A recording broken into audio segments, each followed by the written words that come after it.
Hello, my name is Bryn Stewart. I'm a PhD student at Penn State, and I work with Dr. Levy in the Environmental Engineering Department.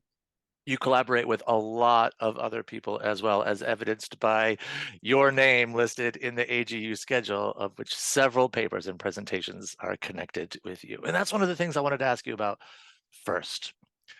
On some of the AGU things you're doing, you are the lead author. Your name comes first, and some it's further on down the list. For someone who may be going to for the first time and presenting for the first time and being seen as a collaborator for the first time, is there a different pressure between being a lead author and a collaborator on a session? I think the pressure is more on the lead author during the session because they're the ones presenting the information and doing all of that prep work. But also being a collaborator is important because you're giving feedback to them as they're preparing their presentations and making sure that everything is accounted for in your talks and posters. What's that like? So if you this is a high pressure situation presenting at the fall meeting, and there's a lot of people listening. If you are a collaborator on a presentation and the person presenting and reporting out the findings says something that is you would like to clarify or make a bit more accurate, do you jump right in there? Do you text them? How do you balance that when you step in? I would say if a question comes up about it in the Q&A and the lead author doesn't have an answer for it, you could potentially chime in if you'd like, and with their permission, of course. But I would avoid kind of jumping over them as they're giving an answer or something like that because this is their presentation and their time. And if you're in one of these large oral sessions, you have 4, 5, 7 minutes, maybe if you're lucky, just a very, very little bit of time. How do you prepare for that little bit of time? Is it just like you're waiting and ready to go? Yeah, I think in that case, the topic of practicing a lot comes up.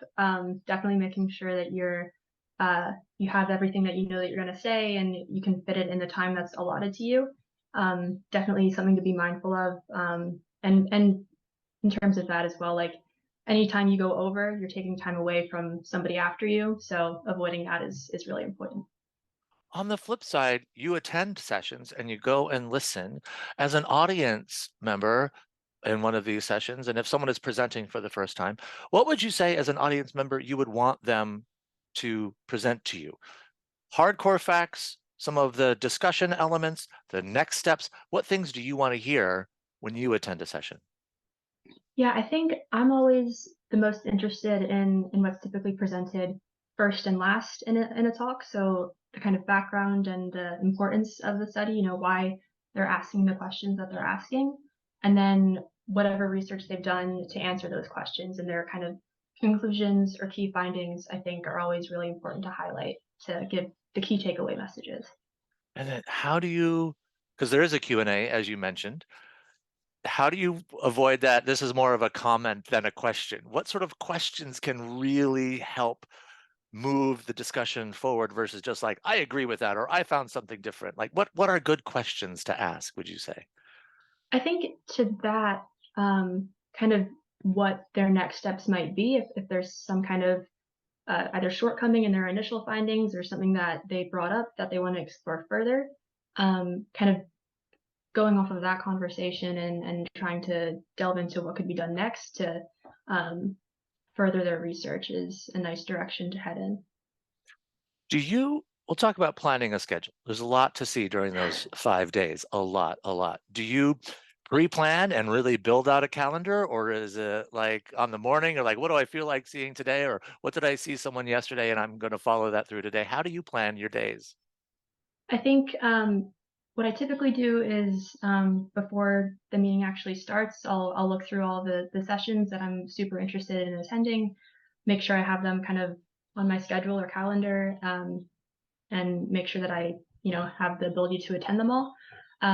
But also leaving some flexibility for any meetings that might come up, or if I do meet someone or hear about a different session that I didn't look at before, having the flexibility to attend that or to look at a poster session or something like that is always important. There's so much encouragement at the annual fall meeting to go outside your field of study. And of course, the critical zone is so interdisciplinary with everything from soil science to hydrology. Now we've got data science and computer science built into what this cluster is doing.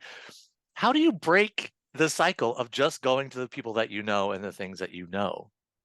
Yeah, I think that's where kind of diving into the schedule and the program a little bit is helpful to just kind of mark things that you're interested in, maybe you don't know very much about, and making an effort to go to a session that's outside of your specific field. Because yeah, that's the beauty of an event like this is there are so many people studying so many interesting things. It's a nice thing to take advantage of.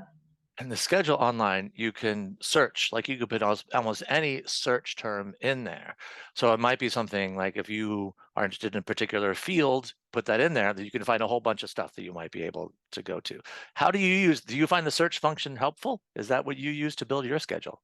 Yeah, that's what I've done in the past. That, and then I think there are little kind of like filters and things on, if there are certain days when you're available and you need to kind of go by that availability. But yeah, the program is really helpful. The app, like once the app gets up, it's they made so much progress on having it actually be helpful and useful Hmm. along the way. We've talked a lot about the poster sessions and the oral sessions and presenting your work, but that's just a kind of a small part of what the fall meeting is. There are some really big notable people that come to do keynote speeches. There are some of these social events. There's the whole exhibit hall. What are some of the things outside of the science presentations that you would recommend people go to? Yeah, I didn't go to the exhibit hall until last year for the first time, and that's always yeah, that was a new thing to me, and it was really interesting to walk through and see all the different like organizations and people um, presenting different like sensors and kind of field equipment and things that I didn't really get to dabble in, but it's really cool to see who's all in the exhibit hall. And yeah, as you mentioned, like the keynote addresses, always nice to attend. I know last year Robert Bullard gave a talk that was really amazing. Um, and yeah, those are two really great things to attend. But yeah, making sure there's time for meetings and interacting with people outside of presentations is a nice thing to do. There's so many people there. It can feel like, how do I have a part in all of this? I'm just one small person. I'm not up on the stage. I'm not a convener. I'm not a presenter. What can I get out of it if I'm not doing any of those things, but I'm just attending as someone who, like, oh my gosh, I want to learn and see all the stuff. Yeah, I think just taking the time to like absorb all of the information that's there is there's so much as you said, and it can be a little bit overwhelming, but yeah, I don't know, just taking it all in. If you are a collaborator on a poster session and the lead author is like, oh my gosh, I cannot take 4 hours of sitting there. Do you volunteer to take a shift at the poster, or do you wait to be delegated to do it, or you just hang around? Like, how do you speak up for yourself? Oh, I'm not sure. I've never experienced that. But I'm sure if that's something that you'd be willing to do, the lead author would appreciate it because it can be super taxing to stand there for hours. So that's a great thing to volunteer to do if you are a lead author or if you're a collaborator on a poster. Is there anything that you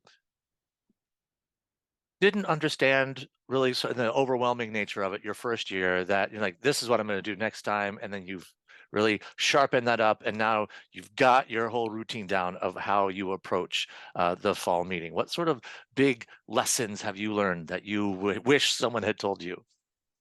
Hmm.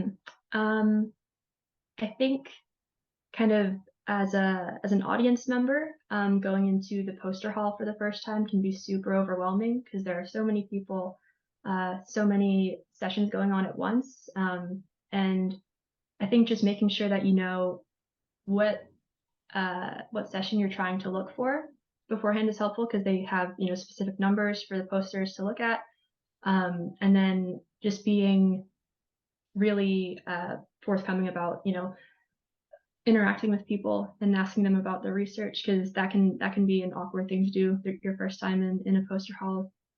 Saying, hi, can you tell me about your research, feels kind of weird, but that's what they're there for. So that's yeah, that took some time to do.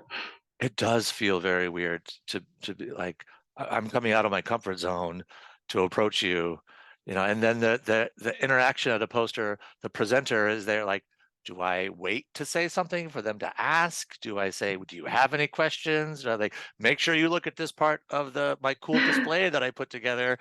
How do you navigate that? As you mentioned, sort of this awkward, weird social interaction and surrounded by thousands of strangers. Yeah, I think it kind of depends on the person presenting the poster and then the audience member there. So if the person presenting isn't kind of itching to present to you, maybe as an audience member say, hi, can you tell me about this? Give me your little spiel or whatever. And then if you're the person presenting and an audience member is just kind of looking, just kind of engaging with them and saying, hi, do you have any questions, or do you want me to tell you about my work here, is a good just way to start the conversation. Last little bit. Thank you for taking some time again. We'll talk again. We're getting very close now. Like we are just 5 weeks away. It's pretty exciting. Mhm. Um, what was the question I was going to ask you? It just went out of my mind. But oh, there was two. The first one is, do you pack little snacks in a backpack? I mean, that's kind of a yes for all occasions. And the other thing is, if you finding collaborators, that's really what the annual fall meeting is all about. Finding someone who's doing research that's aligned with yours, that interests you, that inspires you, and then to start that conversation about collaborating. How do you break that ice? How do you say, I would like to work with you? It's like taking this weird relationship to a new level. Yeah, I think just being kind of very straightforward about it is the best way to go. Saying like, I'm interested in your work, or I do similar work to you, and I think it would be really cool if we worked on so and so together. I think that's just kind of the best way to do it. Don't like beat around the bush or expect them to ask you or uh, whatever else. Yeah, I think that's just the way to do it. It can be so challenging for someone who is introverted and a little shy to take all of these steps. But it seems like from the things that you have said, if there was any time in your career for you to push yourself in the boundaries of your own comfort zone of interacting with a peer, this would be the time. Yeah, definitely. I definitely fall into that category of introverted and shy, and so taking this week to kind of push myself out of that is challenging, but worth it, I think. So this year, as I'm looking at your schedule, you're lead author on a couple of the presentations. You're the second author on several of these things. How's your ego? Does it feel like finally now I'm being recognized, or is it like, oh my gosh, I can't believe that I'm at this point in my career? I'd say the latter a bit. It's kind of surprising to have yeah, multiple presentations to be in charge of and all of that. So uh, yeah, but it feels like I'm making progress and things, so that's good. Such validation. Yeah. Thank you so much, Bryn. We'll talk again, and then of course we'll probably talk from Chicago. You got all your plans all set? Yep. Yes, I do. Yep, me too.